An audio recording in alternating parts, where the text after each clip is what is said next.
Грек-Рим күрешін үзетушілеріні зейкілемі бірләштірді. Старт спорт комплексінде күреш ұстасы Эльмир Бахаудинов истәлігіне күреш турниры узды. Ярышлар ашылышында республика район жетекшілігі мәрхумның яқыннары қатнашты. Район башлығы орынбасары Петр Уразайкин Эльмир Вадутовичның зейде спортны үстіруге зор өліш кіртуін белгілеп өтті. Эльмир Вадутович с юных лет занимался спортом по хоккею с шайбой, греко-римской борьбой. Становился призером республиканских районных соревнований. Вечная память навсегда останется в наших сердцах.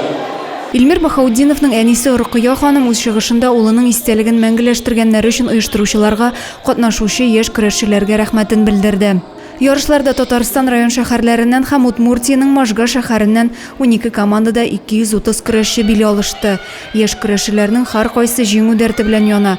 Тренерлары исә үз көрәшчеләренең имгәнмичә матур алымнар күрсәтеп чыгыш ясаулары өчен җаната. Бил алышуларда һәркайсы яхшы нәтиҗәләр күрсәтеп, җиңүче һәм призер булды. Адилә Бурханова, Юлия Казамарова, Зей хәбәрләре.